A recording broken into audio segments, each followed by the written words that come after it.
Find yourself getting frustrated with people every day? We can help you. Welcome back to Recovery Wellness. Thanks for joining, everyone. Today I'll be sharing with you some practical strategies on dealing with difficult people. Difficult people can be found in many areas of our lives, anywhere from the workplace to our personal lives. Maybe it's your boss asking you to stay late every day because nobody else will, or could be your loved one constantly making a mess after you just got done cleaning. No matter what we do, we have to face the difficult things every day. So what do we do? Well, here are some techniques. Number 1, stay calm. Staying calm can be difficult, especially when dealing with difficult people who may be screaming at or provoking you. However, staying calm is often considered the first and most important step in effectively handling these situations. When you remain calm, you can think more clearly and respond in a measured and effective way, rather than reacting instinctively and making the situation worse. Some tips to stay calm may include taking a deep breath or a short break, focusing on your own thoughts and feelings rather than the other person's, or visualizing a positive outcome.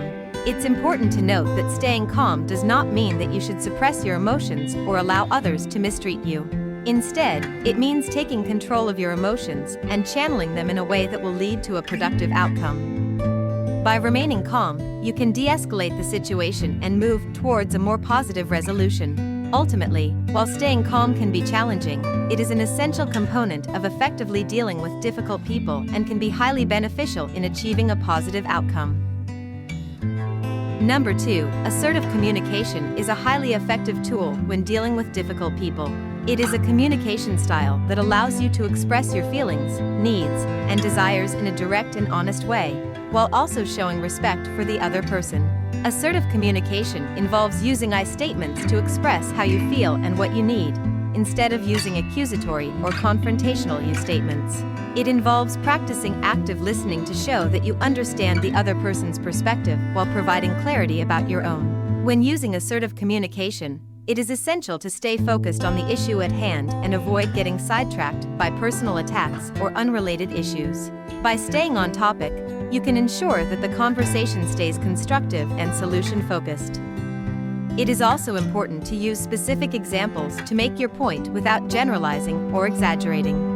Using assertive communication helps you to avoid misunderstandings and conflicts when dealing with difficult people. It provides an effective way of conveying your needs and expectations, while also treating others with respect. Assertive communication helps build your confidence and helps you take control of your interactions with difficult people, leading to more positive outcomes. Number 3, recognize when people are just being toxic. Whether it's a difficult coworker or a toxic friend, it's important to recognize when people are being toxic. Toxic people can have a negative impact on your well-being, and it's vital to learn how to identify and handle them effectively. There are some clear signs that someone is toxic, such as constant criticism or belittlement, manipulative behaviors, guilt-tripping, drama-stirring, and a lack of accountability. When you identify these behaviors in a person, it's essential to set boundaries, limit your contact with them, or even cut ties altogether. It may also help to seek support from people you trust or a therapist to help you navigate the situation. It's crucial to remember that you don't have to tolerate toxic people in your life. By recognizing when someone is being toxic, you can protect yourself and maintain your well-being. Dealing with toxic people is never easy, but it's necessary for building healthier relationships with those around you. By standing up for yourself and creating healthy boundaries, you can ensure that your life is filled with positivity and happiness. Number 4, take a break or a step back if the situation is escalating or overwhelming.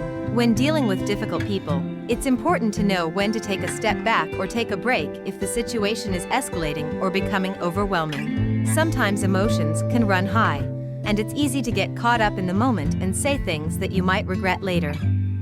Taking a break or stepping back can help you regain your composure and give you time to collect your thoughts. It can also help you avoid saying something that you don't mean or escalating the situation further. This can be especially helpful in situations where the other person is being toxic or aggressive. If you feel overwhelmed or upset during a difficult conversation, it's okay to take a break. You can ask to pause the conversation for a moment to take a breath or drink some water.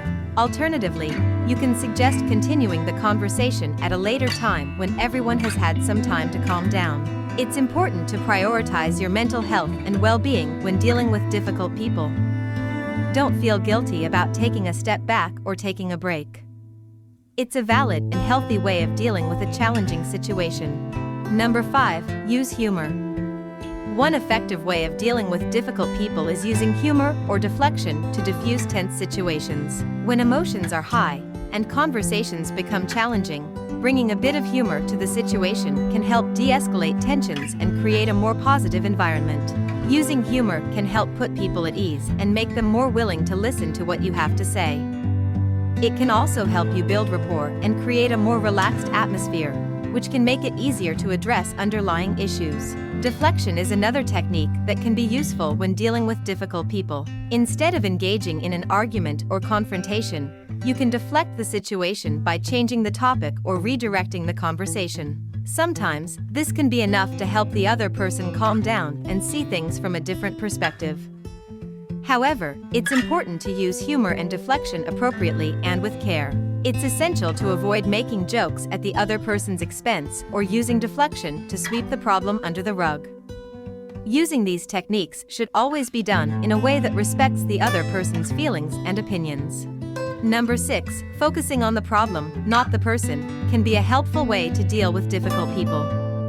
By separating the problem from the person, you're more likely to find a constructive solution. You can do this by asking yourself a series of questions.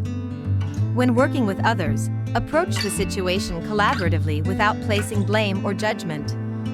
Seek commonalities and break the problem into smaller tasks to reach a realistic solution. Number 7. Practice empathy and put yourself in the other person's shoes to understand their perspective better. This can prove highly beneficial when dealing with difficult people. To become more empathetic, you should listen carefully to the individual speak and acknowledge their feelings. Try to imagine what it might feel like on their end and maintain a non-judgmental attitude. These actions may help lead to better understanding, communication, and resolution of challenging conversations and conflicts. And number 8. Learning to forgive or let things go can be a helpful strategy when dealing with difficult people who are not willing to engage in constructive conversation. Despite your best efforts, sometimes people may not be receptive to the strategies you've employed. This can be frustrating, and at times, it may seem as though there is no positive resolution in sight. In such circumstances, learning to forgive or let things go may help you move on from the situation and focus on other things. Forgiveness can be especially helpful in letting go of negative emotions such as anger, resentment, and bitterness that may arise. By choosing to forgive, you are not condoning the other person's behavior, but rather choosing to move on for yourself. By letting things go, you are releasing the issue so that it no longer weighs on you. It's important to note that forgiveness or letting things go does not mean forgetting or ignoring the situation. Instead, it is a proactive choice to move forward and focus on positive outcomes. While it may be difficult to practice at first, over time, it can lead to greater peace of mind, better emotional stability, and greater resilience in dealing with difficult people. So next time you find yourself about to lose it, just remember you don't have to let your frustration consume you. Thanks for watching. If you found this helpful, please leave a like and subscribe. Thank you, and we'll see you next time.